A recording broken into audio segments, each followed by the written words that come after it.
SBS ini bercerita tentang marmata yang dikirim ke Korea Selatan 22 tahun yang lalu. Ia adalah seorang pria bernama Kim Myung Min. Kim menyamar sebagai penjual Viagra yang diselundupkannya dari Cina yang ia jual dengan harga $600.000.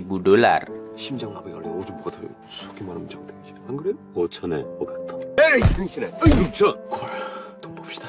Tiap kali kembali ke kantornya, ia akan menyimpan uangnya di atap tepat di atas ruang kerjanya. Keesokan harinya, saat akan kembali melihat uangnya yang disimpan di atas plafon, tiba-tiba uangnya raib dan hanya meninggalkan sepucuk surat.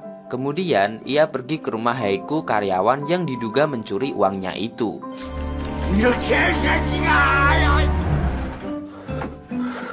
이거 내 돈 갖고 튀어? 너 사람 잘못 건드린 거야. 안 그럼 니네 가족 3대 몰살시켜버리니까. Kim pergi ke warnet mengirim pesan minta dikirimi uang untuk membayar sewa rumah yang jadi tempat persembunyiannya. Sebelum pulang, Kim mampir ke sebuah minimarket. Baru saja keluar dari minimarket, malah ada pria yang hendak merampok minimarket yang baru saja ia datangi. Terpaksa Kim pergi menolong penjaga minimarket. Usai menyelamatkan penjaga minimarket, Kim meminta wanita penjaga minimarket menghapus semua rekaman CCTV yang memperlihatkan dirinya. Suatu hari, Kim mendapat pesan dengan kode bunga poni mekar yang menyatakan untuk bertemu di patung Jenderal Lee tepat pukul 12. Saat sedang membantu memotret seorang wanita asal Taiwan di depan patung Jenderal Lee, kemudian muncullah Choi, bos dari agen Korea Utara. Beberapa tahun silam keduanya pernah menjalankan misi bersama, yaitu menghabisi keponakan Kim Jong Il yang kabur ke Korea Selatan. Kedatangan kembali Choi adalah untuk memberi tugas kepada Kim untuk membunuh seorang mantan pejabat Korea Utara yang sekarang tinggal dan dilindungi oleh Korea Selatan. Choi juga meminta Kim untuk menyewa tempat dan menghubungi teman-temannya dulu yang juga mata-mata untuk membantu melaksanakan tugasnya. Kim mulai mengumpulkan sahabat-sahabatnya. Yang pertama adalah penasihat Yun, agen yang telah pensiun setelah 40 tahun menjadi mata-mata dan mempunyai keinginan berhenti menjadi mata-mata dan kembali ke negaranya. Mereka kemudian bertemu sambil makan dan ngobrol asik menceritakan masa lalu mereka saat masih aktif menjadi mata-mata. Kedua adalah si Kang, seorang ibu tunggal yang bekerja sebagai manajer real estate. Kang terlihat sangat galak apalagi saat ia menemui konsumennya. Kim dan penasihat Yun datang dan memberi kabar pada Kang jika bunga poni mekar. Saat ditemui, Kang menolak ajakan Kim dengan alasan dirinya sangat sibuk harus mencari uang dan membesarkan anak seorang diri. Dan selanjutnya yang ketiga ditemui oleh Kim dan penasihat adalah Woo, seorang mata-mata yang kini menjadi petani dan peternak sapi. Sepertinya Woo juga enggan kembali menjadi mata-mata setelah dulu dirinya ditelantarkan. Tapi setelah mendengar Kang ikut dalam misi tersebut, sepertinya Woo berubah pikiran. Ia berdandan cukup keren dengan jas warna putih. Di depan cermin, ia seolah berbicara kepada Kang yang merupakan mantan kekasihnya dulu. Selanjutnya, penasihat Yun mempertemukan Woo dan Kang, bahkan membujuk mereka untuk rujuk kembali menjadi pasangan kekasih. Saat mereka sedang menanyakan kabar satu sama lain, tiba-tiba bos Choi datang dengan anak buahnya termasuk dengan Kim. Diskusi tentang misi mereka pun dimulai. Tiba-tiba penasihat Yun berdiri dan bertanya bolehkah ia pulang setelah misi mereka selesai. Hal itu pun disetujui oleh bos Choi. Penasihat Yun akan pulang bersama mereka setelah misi selesai. Akhirnya misi pun dimulai. Mereka datang ke sebuah orasi yang disampaikan oleh Senator Park. Menyamar sesuai dengan posisi masing-masing dan memulai drama setelah Senator Park selesai memberikan orasinya. Kim terlihat sok kenal dan menyalami Senator Park. Kemudian disusul oleh penasihat Yun. Kang menyamar sebagai reporter dari Seoul Daily. Sedangkan Woon berperan sebagai fotografer yang mendampingi Kang. Malam harinya mereka kembali berkumpul di kantor mereka yang berada di sebuah lorong gang sempit. Mereka membahas informasi yang mereka dapat dari penyamaran di lokasi orasi Senator Park. Tiba-tiba bos Choi datang dan memberitahu mereka semua jika waktu mereka hanya 1 minggu untuk menghabisi Lee. 앞으로 일주일 안에 리 용성보가 짓단다. 알겠어? Selanjutnya, Kim pergi ke tempat dulu kala ia mengubur senjatanya. Tapi sayangnya, di sana telah dibangun apartemen dan gedung-gedung bertingkat. Penyamaran kembali dilanjutkan, kali ini di rumah sakit. Woo berperan sebagai seorang dokter, kemudian Kang bertugas sebagai wanita cantik yang mengambil dompet milik salah satu dokter yang menangani Lee Yong Sung. Kemudian, Kim dan penasihat Yun pura-pura sebagai ayah dan anak yang berdebat dengan bahasa isyarat saat sedang berada di ruang dokter. Mereka pun kemudian mengikuti dokter yang bernama Profesor Wang yang pergi ke rumah Lee Yong Sung.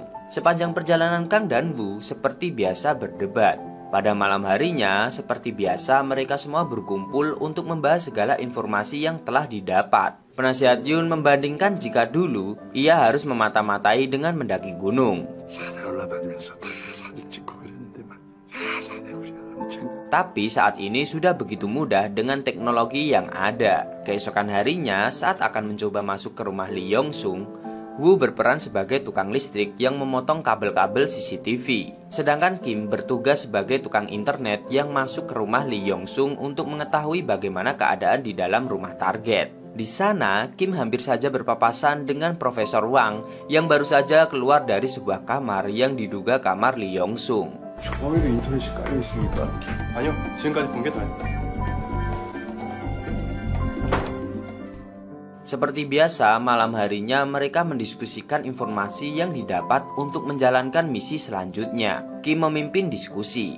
Kim mengatakan untuk masuk ke sana mereka hanya memiliki waktu 3 menit sebelum generator menyala dan lampu ikut menyala karena penjagaan sangat ketat. Selanjutnya giliran Kang menjelaskan jika setiap hari ada truk sampah yang datang jam 3 pagi. Ia menyarankan untuk menyamar sebagai pegawai truk sampah dan naik ke atas. Tiba-tiba di tengah diskusi, anak buah Bos Choi meninju penasihat Yun hingga terjatuh dari kursinya. Hal itu bermula saat mereka jujur jika mereka sudah tidak memiliki senjata api lagi. Kemudian mereka berempat pergi minum. Kim menawari teman-temannya untuk bekerja sama mengambil uang yang ada di dalam brankas di bawah meja rumah Dr. Lee yang berjumlah 10 juta dolar. Kang setuju dan kemudian Woo dan penasihat Yun pun setuju ikut ambil bagian dari rencana Kim dengan iming-iming pembagian 2,5 juta dolar. Mereka pun bersulang bersama. 강대리, 어쩔 거야? 고. 우대리 넌 송환 생각하자. 고요. 니들이 좋다면 하지 뭐. 재밌겠구만.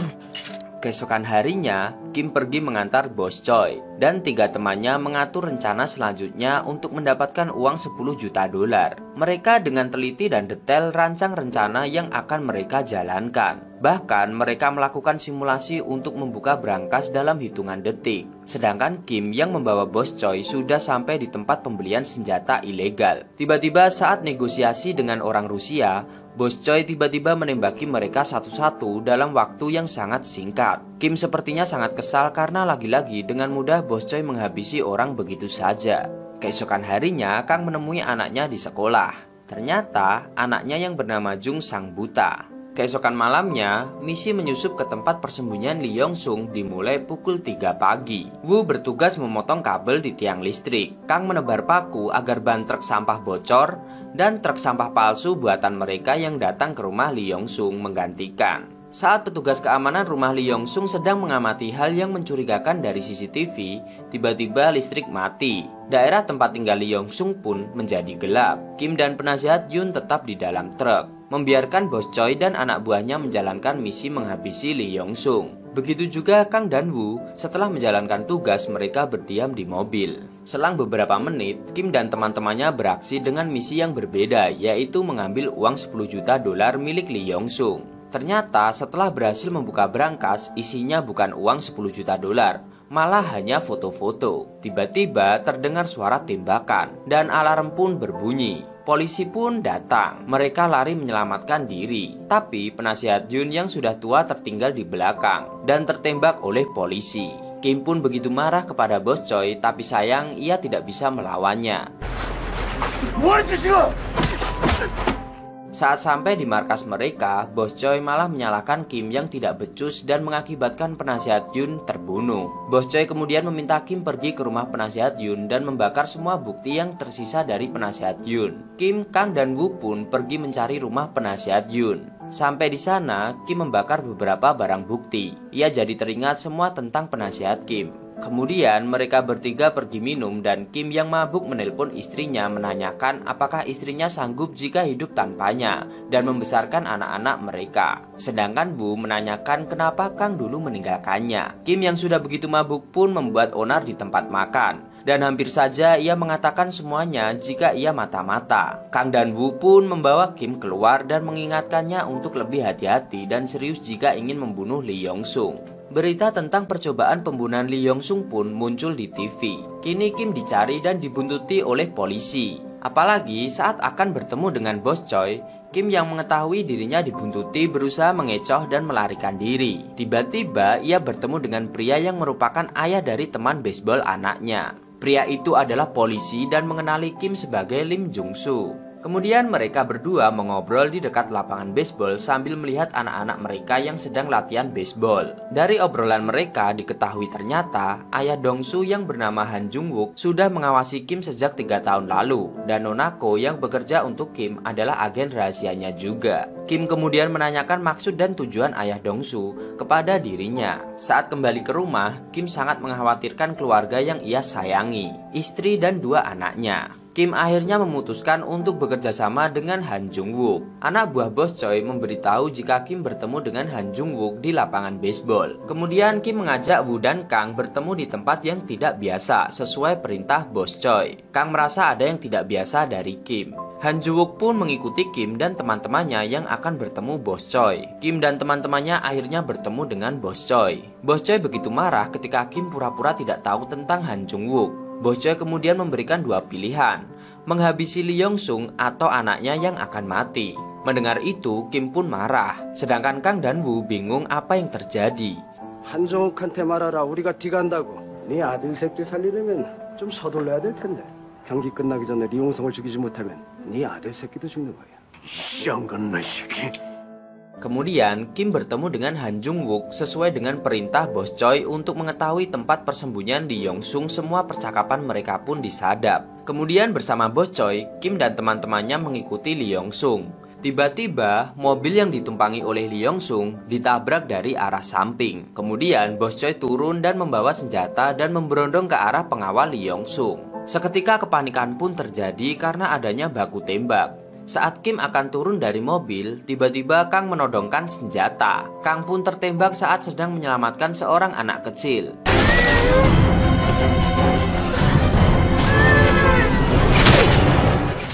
Dan-woo tertembak di kakinya saat akan menyelamatkan Kang. Setelah menyelamatkan Kang dan Woo, Kim berpesan agar mereka tidak bertemu lagi. Kemudian Kim berlari mengejar Lee Yong-sung dan menghalangi Bos Choi yang mengejar mobil Lee Yong-sung. Bos Choi meminta Kim untuk tidak hanya memikirkan anak dan keluarganya saja, tapi negara asalnya. 새끼만 생각지 말고 당과 조국을 생각하라. Kim pun tidak memperdulikan omongan Bos Choi hingga akhirnya mereka terlibat perkelahian hingga mereka terjatuh dari atas jalan layang. Kemudian Kim berusaha menghubungi istrinya yang sedang menonton pertandingan putranya. Ia menanyakan keberadaan Jisung. Kim yang datang ke arena tempat Jisung bertanding untuk menolong putranya malah dihalangi anak buah Bos Choi. Tiba-tiba Kim masuk ke dalam lapangan dan berteriak meminta semuanya menjauh.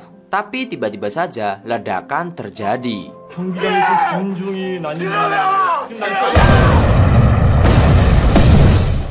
Selanjutnya Kim bertemu dengan Han Jung-wook. Ia menanyakan terkait nasibnya. Han Jung-wook pun memberikan tawaran pada Kim. Daripada di penjara, lebih baik bekerja untuk negara Han Jung-wook. Setelah bertemu dengan Han Jung-wook, Kim menangis saat mendapat telepon dari ibunya. Kini Kim bisa menonton anaknya bermain baseball dengan tenang, bahkan dengan Han Jung-wook yang juga menonton putranya. Saat sedang asik mengobrol tentang bunga poni, tiba-tiba Han Jung-wook mendapat telepon yang mengabarkan jika Lee Yong-sung meninggal. Tapi meninggal karena serangan jantung. Kim pun pergi ke warnet untuk mengirim email dan mengabarkan jika Lee sudah meninggal karena obat Viagra. Dan ia meminta uang kompensasi yang tertunda untuknya. Saat ia merasa senang, tiba-tiba ia mendapat pesan jika bunga poni mekar. Sedangkan Kang dan Woo telah bersama. Mereka pergi makan steak untuk merayakan ulang tahun anak Kang. Tapi Woo tidak mau makan daging sapi Amerika yang dibencinya. Tiba-tiba mereka mendengar suara tertawa orang yang sangat mirip dengan penasihat Yoon. Dan tidak lama pesan pun masuk ke HP Kang. Dan Kim berhasil menemukan pegawainya yang membawa kabur uang miliknya.